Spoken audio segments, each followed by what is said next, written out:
Wow, what up, y'all? It's your boy DJ Rooster back at it again. We gotta recap the little Pels game from a couple days ago. I didn't get a chance to do it right after the game, but I had some time to go back and rewatched it, make some notes. I actually got to see the broadcast. Was muted this time. Pels did good. You know what I'm saying? One of the better games we played. We got our win against the Bulls. Now they were without Vucevic, who they greatly missed.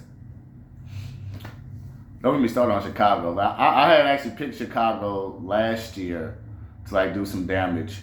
Chicago's one of the worst organizations that existed in sports history. The Chicago Bulls are trash. If it wasn't for MJ, that shit would be nothing. Because even the Derrick Rose years was a couple years of being pretty good. It was only there. The Bulls are only really threats for 2 years, really, if that. But yeah, Bulls been trash. They should have kept Zach LaVine. I don't understand. They traded him for nothing. You had the team. All you had to do was just keep Zach LaVine. You got DeRozan garbage ass out of there. And then even if it wasn't garbage, he was pretty garbage. But DeRozan and Zach LaVine are redundant. And Zach LaVine is one of the most disrespected stars in the league. But I could do a whole video on that, you know what I'm saying? Right, we talking about our Pels, so fuck them. They ain't got Zach LaVine, they don't got Vucevic, and they ain't got a dub. They can hold his L low. Got him. Stupid that. But yeah, man, let's start off with one of my favorite quotes from the broadcast. First of all, I love me some Antonio Daniels. I love our broadcasting team. They're very polarizing when I'm watching national shit, and especially the highlights from YouTube and all that. And it's split. People who know basketball love Joel and Antoine, but casuals really hate them.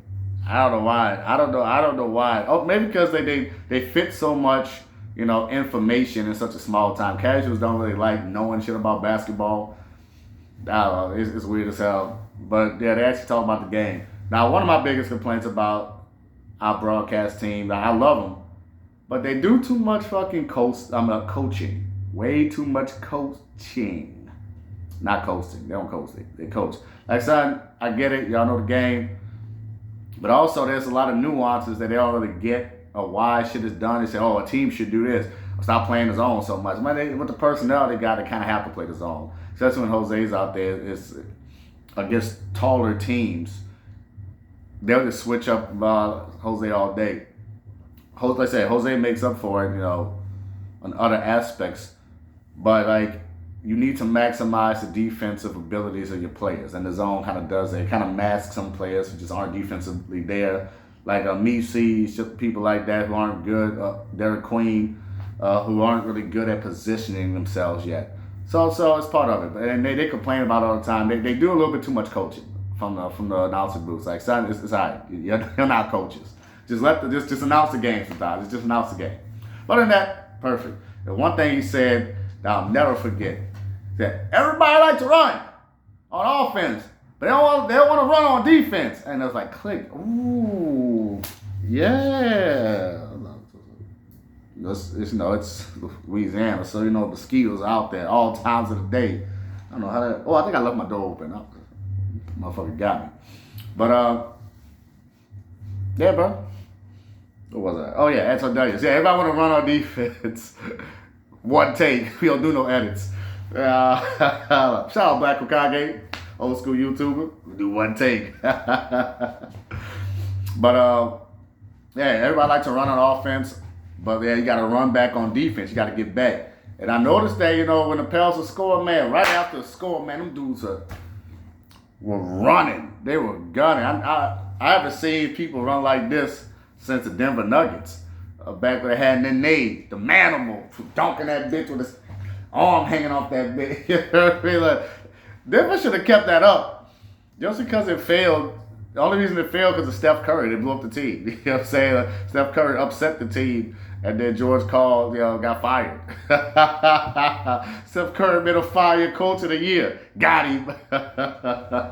Fuck George Karl. Bitch ass. But yeah, that team was fast as shit.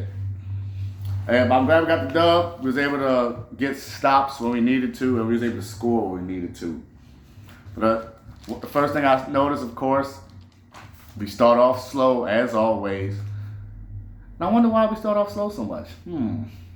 It's almost as if, we don't have somebody that can facilitate the offense in the starting lineup. It's almost like that, We start off slow, as usual.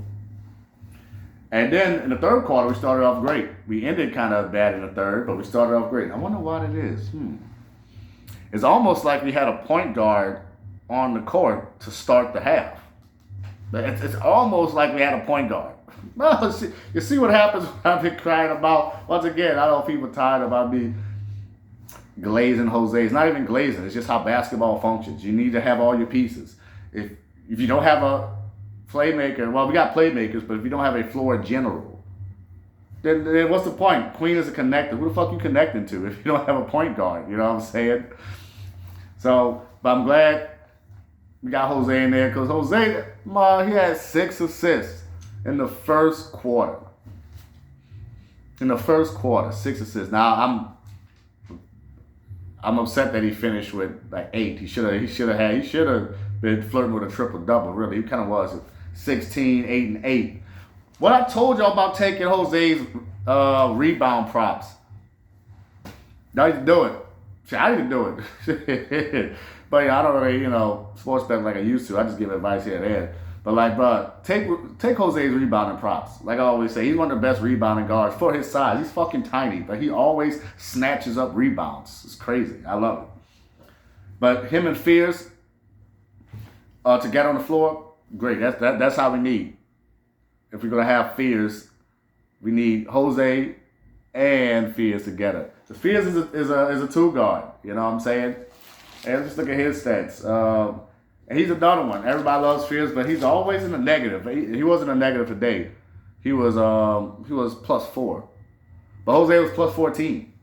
It's such a point guard because I just want to see the lineup, that third quarter lineup. I've been asking for that lineup like the entire year. I want to see your best playmakers, your best scorers with a fucking point guard. So you got Fears, who's like a scorer. But you got all these other scorers. So, you don't have nobody to get them the ball. You don't need Fears in the starting lineup. You got scoring everywhere. So have Fears as a punch off the bench. If you're going to start Fears, you got to start Herb and sit, another scorer. Really, I don't know. Really, once the team gets healthy, I don't know how it's going to look. Because Jordan Poole, garbage. I don't want that motherfucker taking all of Jose and Fears' minutes. If Poole ain't gonna come in and lock in on defense and lock in on the little shit, then get this motherfucker off the team. Now, and I don't even want to talk like that. Just if he's not gonna lock in, then he should kindly sit down on the bench. There you go. Like I said, I'm not trying to be one of those, negative basketball channels. We got enough of those. We have enough of those. I like the game of basketball. I want to talk positively about the game of basketball. So bitching about different eras and all that goofy shit, man. Yeah, so we'll see how the lineup looks like when Poole gets back. But yeah, I do like Fears. Let's say Fears and Jose together. He is learning as he goes, which is great. Once he plays with Jose, that's why he needs to play with Jose. It's kind of like Jose plays with Peavy a lot. They're getting them going. I don't want to see Peavy and Fears together. I don't want to see Fears and Hawkins. They should. Those 3 dudes should not have any combination. Fears, Hawkins, and Peavy. No, only one of them dudes should be on the court at a time. And Jordan got DNP. This is what it is. We played 9 players. I really think 10 is the sweet spot. We need to get Looney in there for some rebounding. But, other than that, so we'll see what's up. Speaking of rebounding, as we transition to the next section, let's talk about my boy Messi. Messi is a weird-ass player. I didn't really understand it while I was going through it, but as I was writing, the notes for this video, I put it together. Messi is JaVale McGee. That's the best way I could describe him.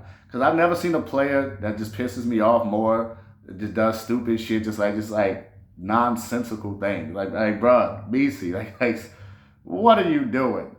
But then he'll just do some random fire shit. Jump up 3 feet in the air, block a fucking shot out of nowhere. I'm just like, man, what, man? This dude jumps out the gym. He'll come up and grab. He loves cleaning up Zion misses. Yam that bitch. He'll be awful on defense because of his position and shit. And then he'll make amazing defensive plays. Now, he's not nearly the scorer that JaVale McGee is. Not yet, anyway. I don't think he ever will. He could be. Who knows? He's not quite the athlete JaVale is. But he has a lot of JaVale. Hey, no diss to JaVale. I love JaVale. I think he's one of the most underrated players of all time. If it wasn't for Shaq and the Fool, I think he would have had a legit bid at some Hall of Fame talks. Because he's been a star level player for a while. If he would have been given the keys, man. Don't laugh because I said Hall of Fame, JaVale, you know what I'm saying? At least the Hall of very good. Like he's an all-star caliber player. All all-star caliber players should at least be mentioned in the lower level of Hall of Fames. You know what I'm saying? For me, being an all-star caliber player is like the limit for Hall of Fame with a few exceptions, you know. Which is why Klay Thompson and Draymond Green are not Hall of Famers. I'll fight you to death on that.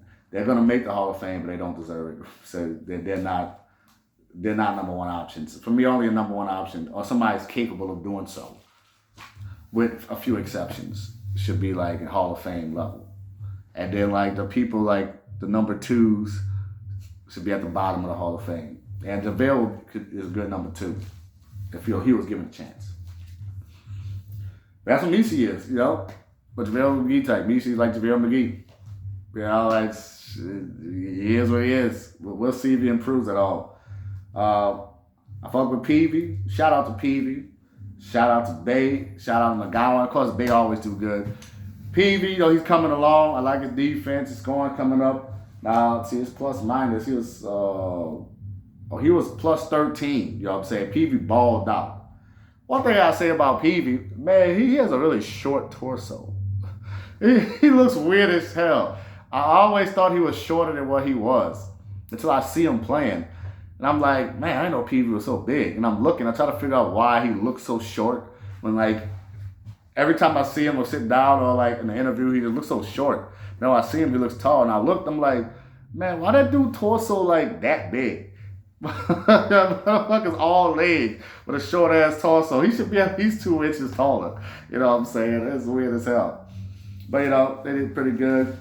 All right, so that's for all the, shout outs to all the good players who balled out, everybody else. Trey Murphy plus 30. He's finally coming around. No, plus 20. What he did? 14 and 14 plus 14. Is that Messi? Yes. Oh, yeah. I wrote down some the stats. And Messi was a 14. He was 14 out of 14 points, 14 rebounds, and a plus 14. I don't know if that means something. 14, 14, 14. I've heard 13s being special. I heard 12s and 11s. We got 14, 14, 14. 14 points, 14 rebounds, plus 14. Weird as shit. But now we got to get started on the negatives. You know what I'm saying? Unfortunately, Zion Williamson and Derek Queen were not good. Derek Queen had a -5. Zion was a +2, but Zion just wasn't good, bro. He needs to get together. He's missing too many shots at the rim. He's missing bunnies. That's his whole thing. He's not adjusting to his body. That weight loss was not natural. Every time I watch him play, I just think, man, he took that Ozempic shit. You know, because he's not. It's like he's playing basketball with his body for the first time. You know, like he doesn't know how to adjust his strength or get more strength. He's just off. Derek Queen, he's gonna be good. Man, he might be rookie of the year. But this dude just be standing in the wrong spot. He just kind of be standing around. He's always out of position. Derek Queen just be out there, just standing around. It's weird, bro. People run into him and shit like this. And he's like, oh, well, I guess I'm here to move around. Once again, he's an 18-year-old rookie. He's young, didn't have a training camp. I still like him. He's going to be great. But people need to calm down on wanting so many minutes from rookies. It's an 82-game season. We're going to need these dudes later. Or maybe not. Maybe we just need to run them into the ground now until our other players come back. That's also, one train of thought. Yeah. One more thing I wanted to mention was Zion. Son, this dude needs to learn how to lob. Like, Zion, what was he, +2, but he had 29 points, 1 rebound, 2 assists. Come on, man. Nah, you got better than that. 1 rebound, 2 assists. Wow. He missed Messi a few times. I don't understand why more teams don't run, especially the Pelicans. Run a pick down in the low block. Zion on the right side. Have Zion curl off that bitch.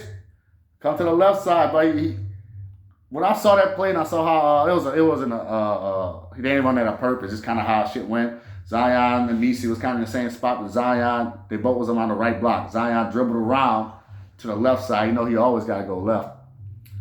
And 2 dudes went to him. Messi wide open. I'm like, so all you got to do is toss that bitch straight up behind you. Messi, yam that bitch. That should be a play. If y'all see this, man, I'm small right now. So if some of y'all see this, get it to the front office some kind of way. Zion and Messi run some plays for him on the low block on the right side. Zion curl to the left. Once you bring it up, automatic lob. Like lob to Messi. He getting that. Ain't too many people out jumping Messi. He getting that bitch. When I saw that, and Zion missed that a few times. I'm like, son, your court awareness is nothing. Like nothing.